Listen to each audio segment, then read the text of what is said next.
आज हम आपसे बात करेंगे बहुभुज के अंतःकोणों के योग के बारे में कि बहुभुज का अंतःकोणों का योग कितना होता है।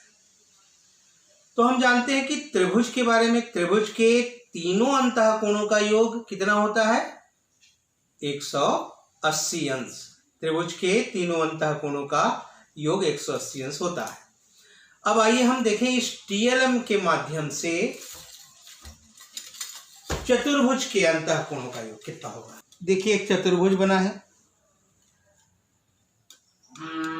तो इस चतुर्भुज में हम एक विकर्ण बना ले, सम्मुख शीर्षों को मिलाने वाली रेखा विकर्ण होती है, तो एक विकर्ण बना ले। देखिए एक विकर्ण हमने बना लिया कि आप देख सकते हैं एक विकर्ण हो गया।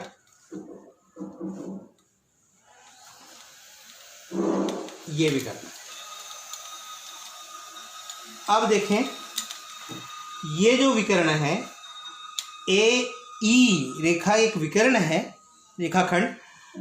तो ये जो विकर्ण ए ई बना, हम जो बनाया है वो इस चतुर्भुज को ए बी ई एफ चतुर्भुज को कितने त्रिभुजों में बांट रहा है, 2 त्रिभुजों में। एक त्रिभुज ये ए बी ई और ए ई एफ।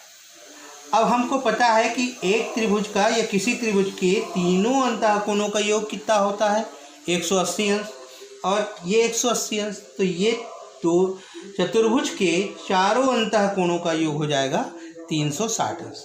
तो यहाँ पर देखिए चतुर्भुज में कितनी भुजाएं होती हैं, 4 भुजा, और एक विकर्ण खींचने पर कितने त्रिभुज बन रहे हैं, 2 त्रिभुज।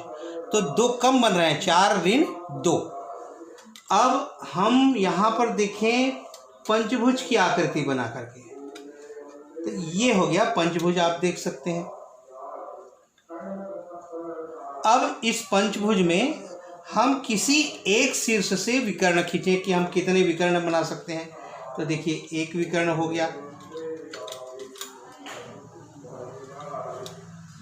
और इसी से एक शीर्ष में और खींचें तो देखिए 2 विकर्ण बना, एक विकर्ण ये और दूसरा विकर्ण ये।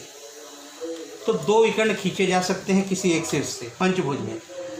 अब आप देखिए कि इस पंचभुज में कितने त्रिभुज बने इन दोनों विकर्णों के द्वारा, 1 2 3। भुजाओं की संख्या 5, तो त्रिभुज कितनी बनी, 1 2 3 त्रिभुज, मतलब 5 ऋण 2 बराबर 3 त्रिभुज बने। अब 3 त्रिभुज, एक त्रिभुज का तीनों अंतःकोणों का योग 180 अंश, इसका 180, इसका 180। तो पंचभुज के पांचों अंतःकोणों का योग कितना हो जाएगा, 540 अंश। एक और देख लें हम अष्टभुज बना करके, एक अष्टभुज है।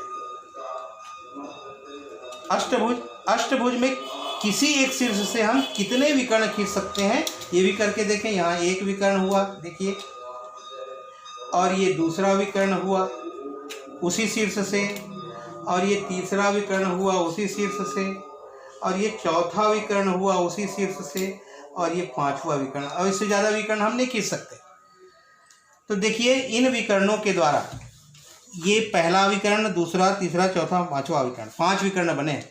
तो ये अष्टभुज है, कितने त्रिभुज बने हैं, ये 1 त्रिभुज, 2 त्रिभुज, 3 त्रिभुज, 4 त्रिभुज, 5 त्रिभुज, 6 त्रिभुज। तो यहाँ पर आप देख सक रहे हैं कि 6 त्रिभुज बना हुआ है, 6 त्रिभुज। भुजाओं की संख्या कितनी, 8। तो त्रिभुज कितने बने, 6, मतलब भुजाओं की संख्या में 2 कम, तो 8 ऋण 2 मतलब 6। अब ये 180 180 180 180 180 180। तो यहाँ पर सभी 180 अंश के कोण 6 त्रिभुज बने हैं, तो कुल हो जाएगा 1080 अंश अष्टभुज के सभी अंतःकोणों का योग।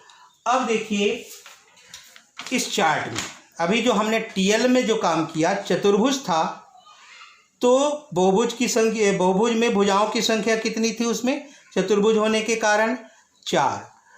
अब बहुभुज में कुल त्रिभुजों की संख्या, विकर्ण के द्वारा कितने त्रिभुज बने एक विकर्ण से, तो 4 में 2 कम, हाँ भुजाओं की संख्या से 2 कम, तो 4 ऋण 2 बराबर 2 त्रिभुज बने। और 2 गुणित 1 त्रिभुज का 180 अंश होता है, तो ये 2 गुणित 180 अंश बराबर 360 अंश। तो यहाँ से चतुर्भुज के चारों अंतः कोणों का योग कितना होगा? 360 अंश। पंचभुज में देखें, बहुभुज में भुजाओं की संख्या 5, त्रिभुज कितने बने? भुजाओं की संख्या से 2 कम बन रहे हैं, 5 ऋण 2 मतलब 3 त्रिभुज बने। और 3 एक त्रिभुज का 180 से गुना कर दें तो 18 × 3 = 540 अंश। षटभुज में अब इसी तरह से हम करते जाएं, तो षटभुज में भुजाओं की संख्या 6, कितने त्रिभुज बनेंगे? अब हम जान चुके हैं कि भुजाओं की संख्या से 2 कम बनता है, तो 6 में 2 कम करें तो 4 त्रिभुज बने, और प्रत्येक त्रिभुज का 180 अंश तो 720 अंश बनेगा। सप्तभुज में 2 कम, 5 त्रिभुज बने, और 180 से गुणा करें 5 में तो 900 अंश बनेगा सप्तभुज के सातों अंतः कोणों का योग। इसी तरह से आप देख लें अष्टभुज। अष्टभुज में अब आप जान चुके हैं कि कितने त्रिभुज बनेंगे विकर्णों के द्वारा? 2 कम, तो 8 ऋण 2 मतलब 6, और 6 में 180 का गुणा करें तो 1080। तो इस तरह से इस प्रयोग के द्वारा हम इस निष्कर्ष पे निकलते हैं, यदि भुजाओं की संख्या 8 है तब हम ये बता रहे 2 कम। यदि भुजाओं की संख्या n हो तो आप जान चुके हैं कि भुजाओं की संख्या से 2 कम त्रिभुज बनते हैं, तो n से 2 कम मतलब n ऋण 2। तो n भुजाओं वाले बहुभुज के अंतः कोणों का योग बराबर, n भुजा है तो n ऋण 2 त्रिभुज बनेंगे, 2 कम, तो n भुजाओं वाले बहुभुज के अंतः कोणों का योग n ऋण 2, और प्रत्येक त्रिभुज का 180 अंश होता है। तो हमारा ये सूत्र बन जाएगा n भुजा वाले बहुभुज के अंतः कोणों का योग बराबर n ऋण 2 गुणित 180 अंश।